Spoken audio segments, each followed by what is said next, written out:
All right, welcome back to the Intel with Greg Cosell. Jeff Mosher here alongside Adam Kaplan and, of course, Greg Cosell. He's breaking down all the free agent moves, and we already went through the moves that the Eagles made, and now we want to go back and look around the NFC East to a couple of moves that were made that may be significant, may not. We'll talk about it. And then also some of the big changes in free agency in the NFL and get Greg's tape breakdown and feeling on how they'll do in their new spots. Greg, Dallas is an interesting team every year when we talk about free agency. They've added 2 new running backs. It does seem like they're on 2 running backs that are new every year.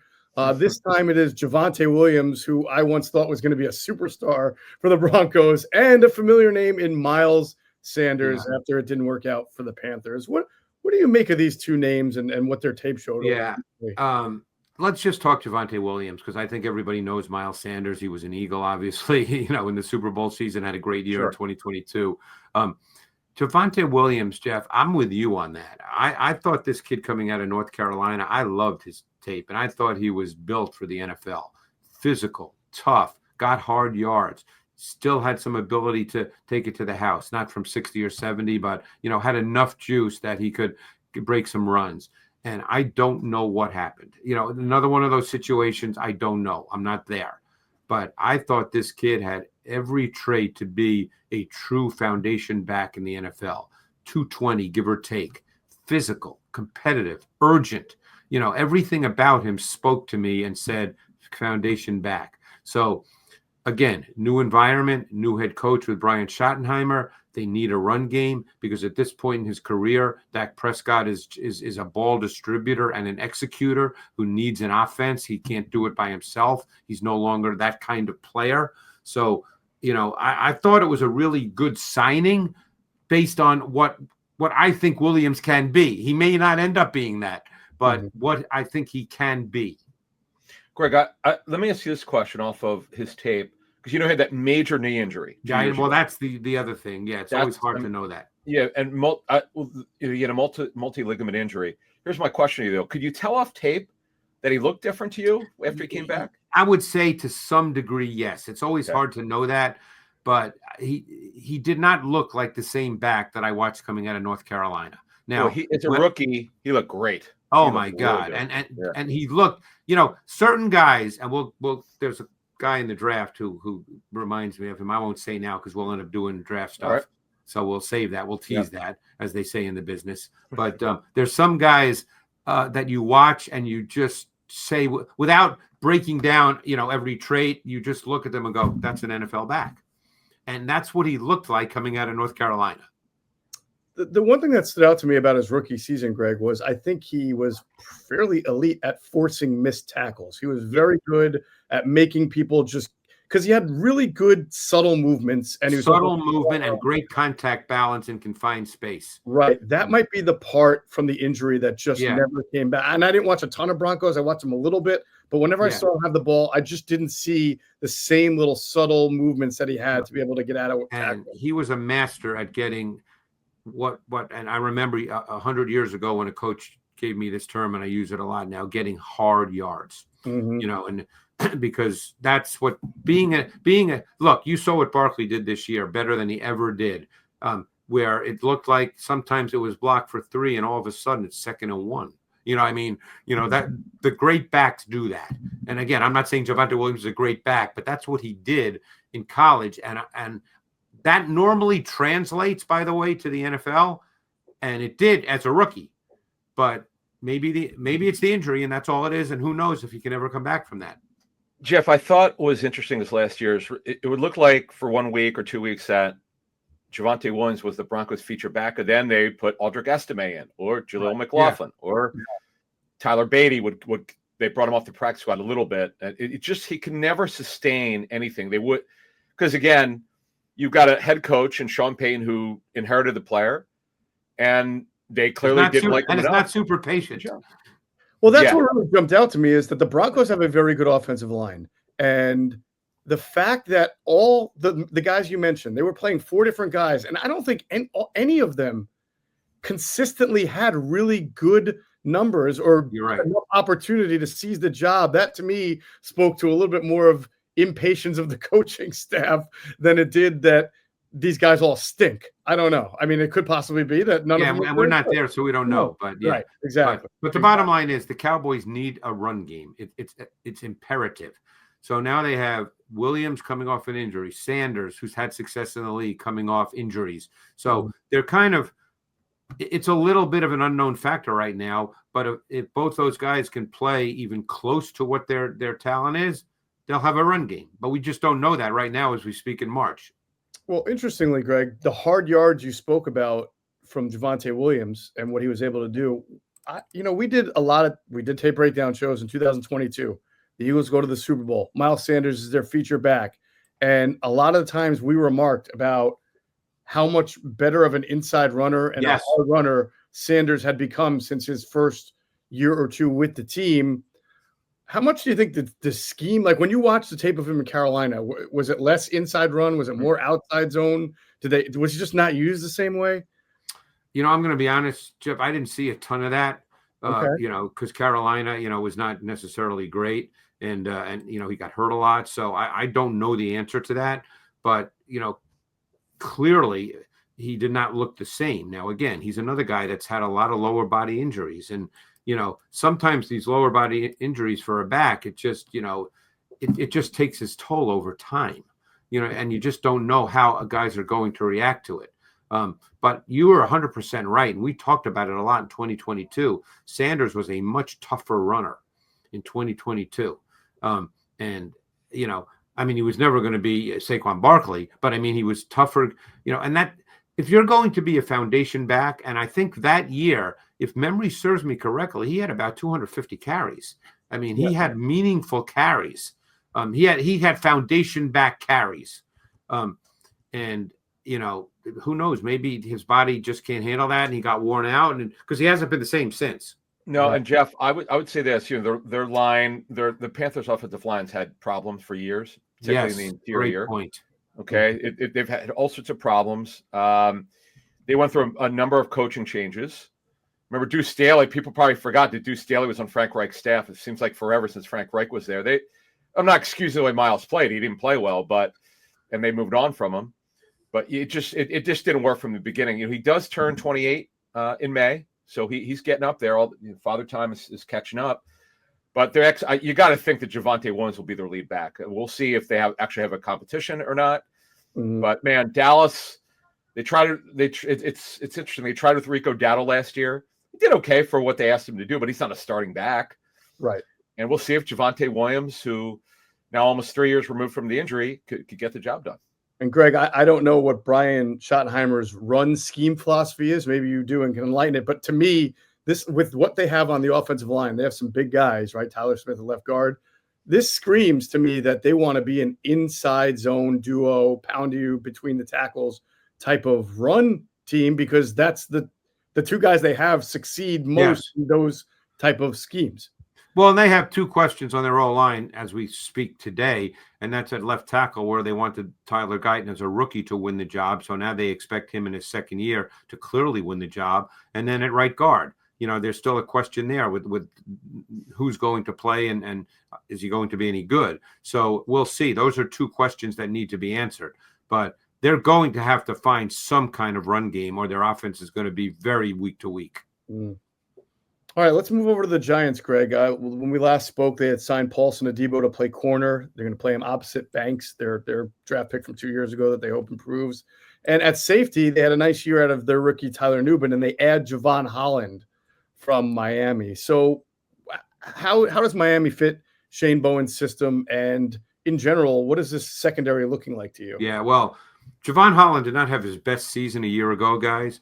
But in terms of traits, and when he's at his best, he's what we call a five-tool safety. He can do everything. Now, again, he did not have his best season, so I know if people are listening and say, well, he missed tackles. He didn't have a great year. But just in terms of traits and how he can be deployed, he's high level. I had one coach tell me that in terms of just traits and the ability to be a great safety, that there are two guys that fall into that category in the league, Holland and Minkah Fitzpatrick. So Holland has those kinds of traits. Wow. So, if he can get back to that, and Newman had a really nice rookie year and is a really smart, savvy player, not the best athlete at safety, but Holland takes care of that, then they have a really good safety duo. How did you think Drew Phillips did as a nickel last season? Thought he was solid, and I think that's what he is, a nickel. So yeah, I think that Banks becomes kind of the key guy here, Adam, because Banks, another guy that has great traits, but we all know that, again, don't know the player, don't know the kid, but the traits are there to be a really good press man corner, and he's just been so erratic. Sometimes without knowing, you don't know this for sure, but sometimes you wonder if he just loses concentration. I don't know what the issue is, but boy, he has really high-level traits. Boy, Jeff. We'll get into it as we always do our NFC East outlook over the summer, and we'll certainly do that again. But if the Giants can just be functional on offense and give that defense a break, they've got some stallions on defense. They sure do. They got Burns, they got Wilkins. I mean, not Wilkins, Lawrence and Thibodeau. I mean, that should be fine for a 4-man rush. I'm sure they'll keep adding. And in the secondary, they've got some really good players who can play. So I think in some part their defense has just been hurt by the fact that their offense has been completely dysfunctional for years now. No, they've got, I mean, if you look at their roster, they've got some pretty good defensive players. Even the linebackers, Okereke is a good player. McFadden had a really nice season. He's one of those guys that's just a really solid linebacker. They signed some interesting players. They signed Chris Board from Baltimore, who's played in this league for a number of years, and when he plays, he's good. They signed Chancey Golston from Dallas, who's a guy that can play D tackle and D end. I mean, this is a defense that actually has players, and Shane Bowen does a really nice job with the defense. So, like you say, you're 100% right, Jeff. If they can get anything from their offense, now I'm not saying they're going to win 13 games and win the division, right, but then they're a competitive football team. I would say, Jeff, that secondary, if they could play up to their enormous potential, they're all very talented. You're right. As we send it back to you, this is a very talented defense. There's no doubt the Giants have it. Yeah, they just need to be nurtured and put in the right environment. All right, let's go around the league here, Greg. A lot of big names switching places in free agency. Let's start off with Sam Darnold going to the Seahawks. What is your you can tell us what the tape showed you with Minnesota, but he's not playing with Minnesota anymore. So how do you expect this transition to go, and what can the Seahawks do to get the best from him? I'm gonna only speak to the football part. I mean, I know there's many other elements that you guys can talk to. There's age, there's money, there's all those things. But I'm going to speak to the football part. Clint Kubiak's the new OC. Clint Kubiak comes sort of from the Shanahan McVay school. Put the quarterback under center. Let's run play action. Let's do those kinds of things.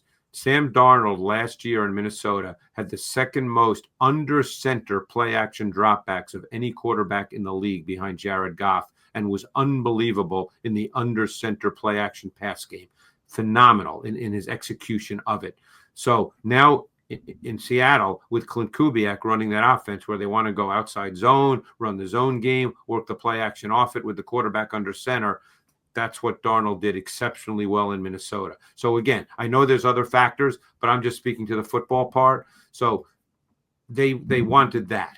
And Darnold gives them that because they've seen him do it, and he's done it really, really well. Adam, they need to give him weapons, I would think. I mean, he just had some amazing weapons, right? Between having Jefferson and Addison's good, and Hawkinson came back. And now he's got, obviously no more DK Metcalf. We'll get into that in a second. Jackson Smith and Jigba is a good receiver, but I don't think it's comparable for him yet as far as all the weaponry. Well, go ahead, Adam. No, I was just going to say, Greg, I find it interesting because now they're going to be where they were heavy 11 personnel with Ryan Grubb, who was a college OC who they brought in for 1 year, very forward thing with a pass game. And now Mike McDonald, the head coach, made it very clear he wants a run game, and they want to be physical. He's a defensive coach. That's what they want to move this forward here. So, Greg, as I send it back to you with Cooper Kupp, who, let's call it like it is an inside receiver, Smith and Jigba dominated inside. It's interesting. Without Metcalf now, I'm looking for that outside player of this group. It's kind of different. You're not a big fan of Jake Bobo? He's been great. Hey, he's been a great story out of nowhere. I know.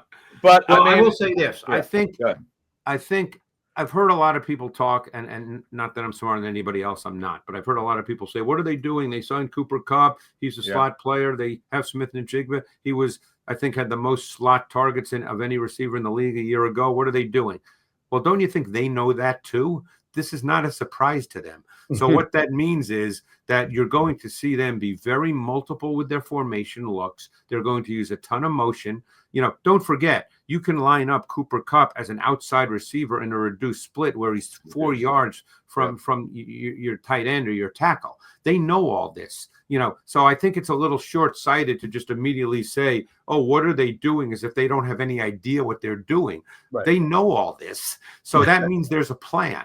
Okay, that means they're going to do things that allow them to use Kupp and Smith and Jigba without just being old school static of 2 wide outside receivers and a slot receiver. I think you got to look beyond that and think beyond that. They know all this. By the way, and they could also draft somebody. Of course, that's and they probably will. And the other thing is we talk about Seattle. I thought it was funny that John Schneider, their GM, admitted, I don't know where he was being interviewed, but he's aware of what people are talking about with their offensive line. Jeff, that's been sort of like they spent some draft capital on it, actually a lot. Yeah. They still haven't got it right. They're getting there, but they haven't gotten it right. That's another thing with Darnold. They got to get that done. The guy that's been a struggle, and he was a top 10 pick, was Charles Cross. He has not exactly been what they had hoped. He has moments, and he's not been terrible, but I think they expected pretty much that he'd just be that anchor at left tackle, and it hasn't quite happened the way I think they hoped. Right. These Shanahan disciples, they also show you that they don't necessarily need a guy running 9 routes all game long. No. Because look at the Rams themselves. I mean, they don't really have that guy that they go to down the field. They just go to Nakua. Look at Puka Nakua. Puka Nakua, and I study the Rams in great detail. They rarely ask him to line up wide and win 1-on-1. They don't play that way. And Nakua is phenomenal on in-breaking routes, working between the numbers. He's phenomenal with run after catch. He's as physical as any receiver in the game. So they deploy him in a way that plays to what his attributes and traits are. So that's Seattle will do that. They know, people talk as if they don't know about Kupp and Smith and Jigba. My guess is they do. I imagine so. All right, let's go talk about the Steelers. That's where DK Metcalf is now. I find that a fascinating move only because, and I'll let you do the expertise on this, but I would are Metcalf and George Pickens sort of similar in how the route tree that they run?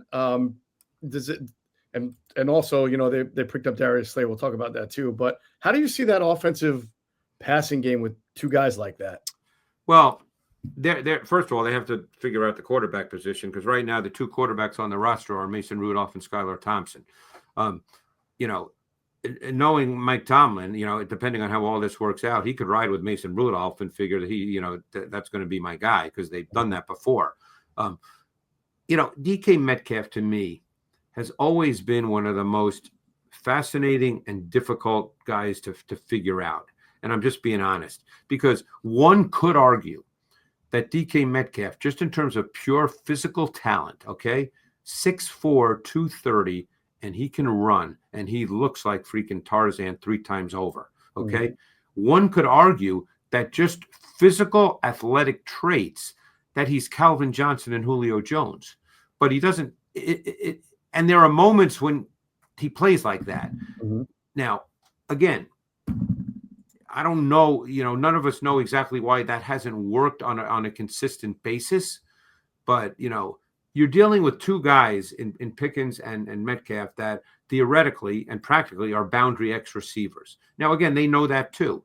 So they'll figure out ways to do it if they're both there. You hear a lot of talk now, it's March, things can happen. But obviously they've got these 2 guys who are just really, really good receivers. But who's their quarterback and what's their run game look like? Because right now, Jaylen Warren, on their depth chart is their number 1 runner, and he's not a foundation back. Right. And they added Kenny Gainwell, who's also not shown to be a foundational back. Correct. Sure. Well, one thing, Greg, I do want to talk about with Metcalf is, the knock in the scouting world is, okay, here's a guy, though he's very talented and he can get downfield, it's those possession catches, like those tough catches short. he has trouble throttling down. Is the thing you hear from Right. people around the National Football League, and that, which is true. Talking about that was the issue that people had with him. We'll leave the medicals before the draft about why he may have dropped, but the bottom line is that if there's only certain routes he's really good at, or you think you could run with him, that does reduce the effectiveness. So let's be honest about it. Yeah, although that could be true of a lot of receivers, Adam, but there's no question. I mean, he's not a sink your hips, get in and out of your break kind of receiver. Yep. That's not who he is. And he'll never be that guy just because his body type won't allow him to be that guy. Yep. But, the guy can run. He's physical. He's big. I mean, it just and he's had good years. It's not like he hasn't been a good player. Yeah. He's had good years in the league. But obviously Seattle with Mike Macdonald, they felt they wanted to go in a different direction. Maybe there's other factors involved that we don't know about. We're not in their building, but we'll see. I mean, they've got receivers because even Austin is a pretty interesting receiver as well. All right, Greg, Patriots defense. The Patriots shell out a ton of money. They signed Milton Williams, a blockbuster deal, $26 million a year, even more if you just do it on a 2-year deal. Harold Landry, they bring in. Mike Vrabel knows him from the Titans. And then they spend big at corner as well on, I think that they signed Carlton Davis, correct? They did. Yeah. They did, yep. So how's that Patriots defense looking to you right now? And by the way, we should mention to our listeners, I would imagine that they are expecting and hoping for a nice, healthy return of Christian Barmore, their other really talented defensive tackle. Well, I'm going to tell you the guy that I think is Mike Vrabel all over again, and maybe the key signing on their defense, and that's Robert Spillane. And Robert Spillane has been a really, really good football player, and he's one of those guys no one knows about. You go back a number of years in Pittsburgh when they had all those super athletic linebackers, and it was Spillane who played in the nickel and dime. And then he went to the Raiders, and he played in every package and rarely came off the field. And now he's with New England. He's one of those guys. He's just a really good football player. And to me, I'm not saying the other guys aren't important. I'm just saying that I think Spillane is Mike Vrabel. And he's going to be the guy. He'll have the green dot. He'll be the guy that's in charge. That would be my guess. I don't have inside information. That would be my guess. But I think he is so important. And then you mentioned Carlton Davis. Now if Davis can stay healthy, and that's a question mark because he's missed, I think, more than 3 or 4 games in each of the last 3 years, and that starts to get a concern as he gets older. But if he can stay healthy, with Davis and Christian Gonzalez, who has on his way to being a top 5 corner in this league, now you can do a lot of things on the defensive side of the ball because now you have corners that can line up and play. And suddenly this defense is pretty interesting. And again, obviously Drake May will see the development. They need to address the offense. They need to address the O-line. They need receivers. It's an offense that needs major work that probably all can't be done in one season, but they don't have to have the best offense in the league with the people they have on this defense right now. Greg, I want to talk about a guy that we've chronicled here on Inside the Birds for 4 years. Now, I know there are a lot of people listening who are not Eagle fans that happen to be Patriot fans or fan of the league or whatever. That's Milton Williams, who Jeff talked about with a big deal. What could Patriot fans expect from this guy who you've chronicled now for 4 years? Well, you guys know how I feel about Milton Williams, and I felt that way since he came out of Louisiana, and we know how important he was to the Eagles. It's always easy to say, well, he got one-on-ones. Well, that's great, but you got to win the one-on-ones. A lot of guys get one-on-ones and they don't win. He got a lot of one-on-ones because of Jalen Carter, but he won. And he was a dominant force on the Eagles' defensive front this year. And by the way, there were times where teams slid to him and not Jalen Carter, depending on who the left guard was. Wow. So I mean, Milton Williams is another. He's kind of a lunch pail guy who's better than a lunch pail guy, and I think he's another Mike Vrabel type signing, in that he can play multiple positions along your defensive front. He can rush the quarterback. He's a stout run defender. He's just a really good football player, and he's good all the time. He's not an up and down guy. He's just a really good, steady player. He's better than just being steady, but I mean, the consistency of his work is really strong. All right, Greg, let's go over to the Chiefs real quick because I thought they had a very interesting signing at left tackle, Jalen Moore. It's a guy who got a lot of opportunity because Trent Williams missed a lot of time last year for the 49ers. I think the Chiefs are hoping they get sort of a bargain here for the price tag, and maybe playing with Mahomes helps Jalen Moore out. What did you see from Jalen Moore's tape? Yeah, that's a very open question because when he played at left tackle in place of Trent Williams for the Niners, he was very up and down. So they obviously feel that they can turn him into a quality starting left tackle. I think they intend to move Sua Matea to guard. Moore is going to be their left tackle going into the offseason workouts. I think that's an open question, guys. I mean, I've seen every 49er game because I do radio out there. And when he played, it was to me, and I'm not an offensive line guru, so I don't want people, I'm just speaking based on tape study. And by the way, conversations I have had with someone who would know, there's a definite question as to whether he's a full-time starting left tackle in this league. So they're counting on that. Maybe they feel they can coach him up. Is Andy Heck their O-line coach? He is. And Greg, Moore's going to make $15 million a year, so you're right. But one thing I do want to talk to you about is I remember you telling me for some reason we were talking about Juwan Taylor, and I know you said he hadn't played all that well. So would you be concerned about this offensive line of the Chiefs right now, just as we speak in March? I would. I mean, I think. Well, let's put it this way: it's a question. Yep. At this point in time, I don't like to say things are a problem because you don't know. It's March. I'm saying it's a question. It's definitely a question.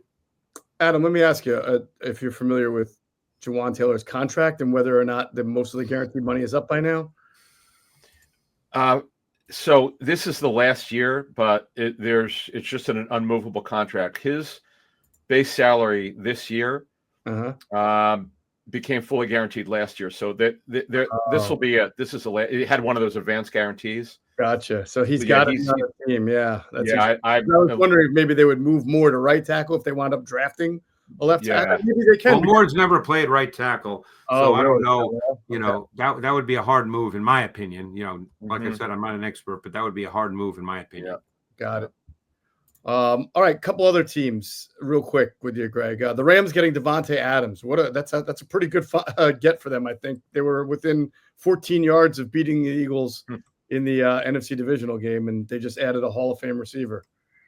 Yeah, I mean, when I talked to Ross Tucker, he asked me before he signed where would be a good landing spot, and I said the Rams. So, and I said it not because I was trying to guess and be right, but because I think at this point in his career, with the way the Rams run offense, with all the reduced splits and the motions, and he's used to doing all that, I think he could be a volume target in their offense. I mean, obviously we know that Puka is, and he will continue to be. I mean, his target rate is unbelievable. Puka is in that offense, but I think Davante Adams could also be a volume target.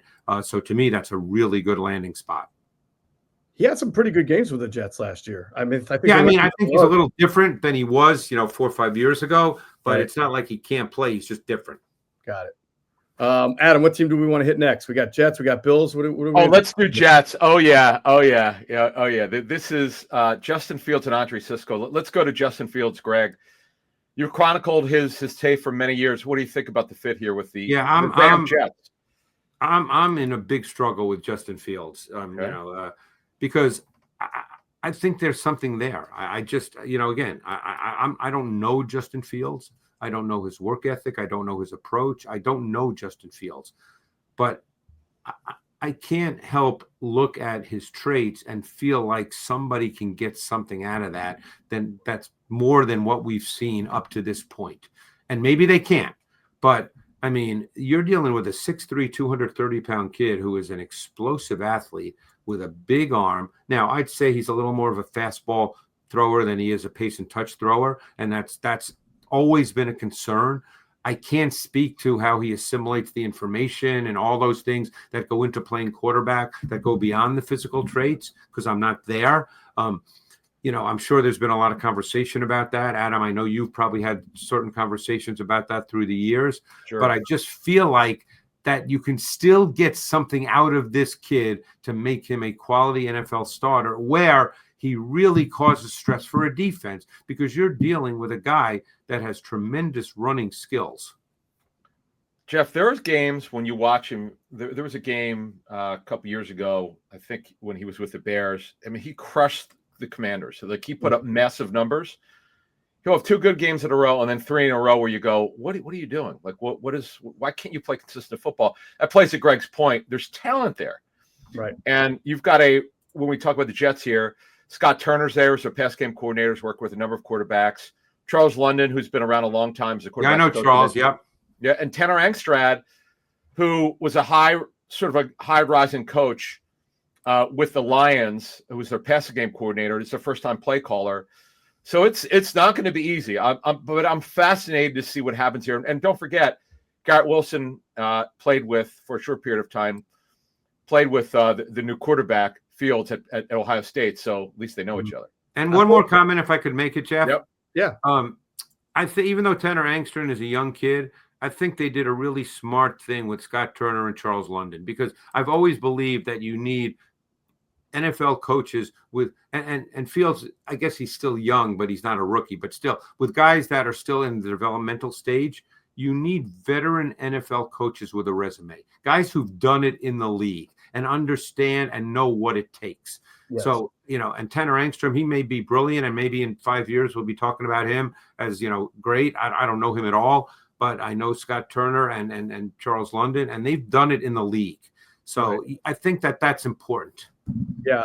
Greg, I was going to make that point. I'm hoping for Justin Fields to get into the right environment, because I've always felt about him that he has, I'm not apples to apples here, but Donovan McNabb-like traits as far as big arm, good athleticism, can make any throw, but felt like he'd need a really good system around him like Donovan had with Andy.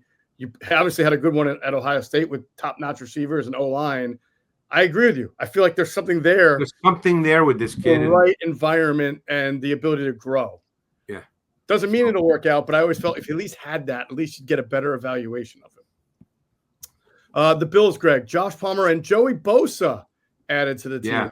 Any of that intrigue you at all? Oh, yeah. Yeah, I mean, the Bills are the key thing with the Bills to me. But we'll just mention Palmer quickly, and then we'll go to their defense, because that's where I think they needed the work. Palmer's a fascinating guy to me. I remember watching him at Tennessee, and I really liked him coming out. I remember speaking with Tom Telesco when he was the GM with the Chargers. I was out there, and we talked on the sideline, and he knew what I felt about Palmer. It was when he was a rookie, and he came up to me and said, "Hey, you're 100% right about Palmer," and we had a nice conversation. And I just remember Palmer at Tennessee. He ran by Patrick Surtain like 2 or 3 times when they played Alabama, and nobody ran by Surtain. He did. So I can't tell you what happened out there, but he's big. He's 6'1". He's 210. He can run a bit. I mean, to me, it's a good signing. They need a vertical dimension. They do not have a vertical dimension. He at least gives them that to some degree. Otherwise, their offense is the same. They needed the defensive work, because this was a small defense and a slow defense.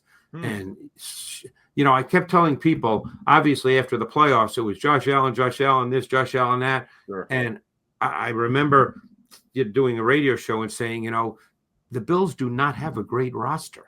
People think they have a great roster because they get deep in the playoffs every year, and they don't have a great roster. And their defense in particular is small and it's slow, and that's not a good combination. And believe it or not, a personnel guy from a team heard me say that and texted me and said, "Oh, I advanced the scouts. You're 100% right." I mean, it's, so they need their secondary was really slow. And they were small up front, and they did not have a true pass rusher. Rousseau's solid, but he's probably more of a 1A pass rusher than a big time. So they're hoping that Bosa, and they're not going to play him 60 snaps a game. He's past that point in his career, because they have Rousseau. They still have Epinesa, who's really solid. The shame for them is that Hoyt and Ogunjobi are suspended, because Hoyt, to me, was a phenomenal signing. Yeah. I love that signing, but he can't play the first 6 games. So we'll see how it all plays out. But Bosa, my guess is he'll play 20, 25 snaps a game, and hopefully he can still rush the quarterback. All right. Great stuff, Greg.